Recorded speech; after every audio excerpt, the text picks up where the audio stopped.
Bəzi imtahanlar var, uşaq oyuncağı kimi gəlir. Bəzi imtahanlar var, tam bir baş bəlasıdır. Əlbəttə bu imtahana hazırlaşmaq da amma çox çətindir. Elə bir məktəb düşünün ki, telefona, sosial şəbəkələrə, hətta bəzi şəxsi hobbilərinizə belə icazə verilmir. Məqsəd yalnız tədrisə fokuslanmaqdır. Söhbət Çinin Xenşuy məktəbindən gedir. Çinin ən çox müzakirə olunan və həm də ən sərt təhsil sistemi ilə tanınan məktəbindən. Bu məktəbin olduqca fərqli qanunları var. Bu fərqliliklərlə tanış olmaq və səyahət etməyə hazırsınızsa, başlayaq. Bu arada növbəti səyahətlərimizdən xəbərdar olmaq üçün kanalımıza abunə olmağı da unutmayın.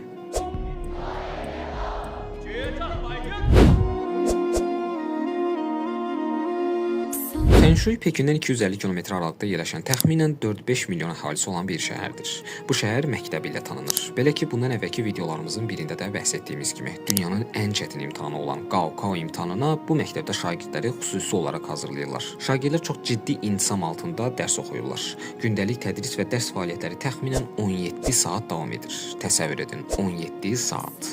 Uşaqlar bu məktəbdə inanılmaz dərəcədə çox dərs oxuyurlar. Sözün açığı nəticələrini də alırlar. Dünyanın ən çətin imtahanı olan Gaokao imtahanının nəticələrinə baxsaz, qəbul olanların siyahısında hər zaman Xenşuy məktəbinin şagirdlərini görə bilərsiniz.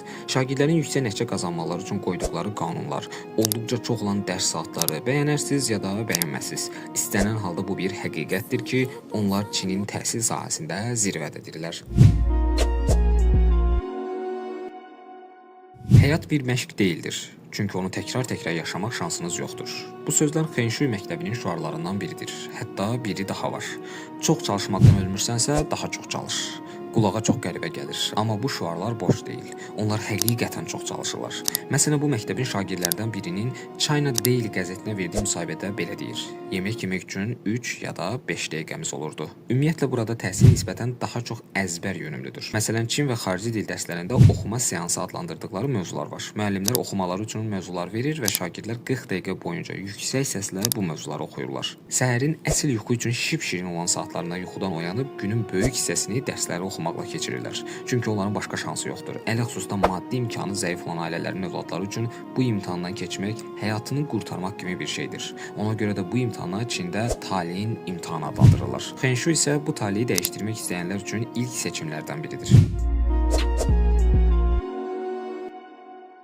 Uşaqlar gecə-gündüz demədən dərs oxuyurlar. Əlbəttə, imtahanın bu qədər çətin olması, şagirdlərin bu qədər yükləməsi bəzi xoş olmayan hadisələrdə yol açır. Məsələn, depressiyaya düşən şagirdlərin sayı heç də o qədər az deyil. Bu qədər intensiv dərs oxumaq uşaqların psixoloji sağlamlığına mənfi təsir göstərir. Ən böyük qorxu isə əlbəttə şagirdlərin çiyinlərinə düşür. Çünki imtahana hazırlıq zamanı hər kəs uşağa olduqca çox məsuliyyət yükləyir. Onsuz da ağır olan dərs prosesi, valideynlər və kənar təzyiqlərin çoxluğu uşaqlarda birdən bacarmadım, kəsildim, nə edəcəm düşüncəsi formalaşdırır. Amma məsələ təkcə bu problemlə də bitmir. Yalnız test və imtahan nəticələrini görənmiş sistem yaradıcı düşüncə və sərbəstliyə də az yer verir. Bu da ictimaiyyətdə olduqca müzakirə səbəb olur. Necə deyərlər, bir incə saflığı varsa da suda, artıq içiləndə dərd verir o da. Amma kanalımıza abunə olsanız, onun çoxluğu dərd yox, sevinc olar. Yəni ən azından biz bunun üçün hər həftə yeni videolar atmaqda davam edirik və etməyə də davam edəcəyik. Növbəti videolarda görüşənədək.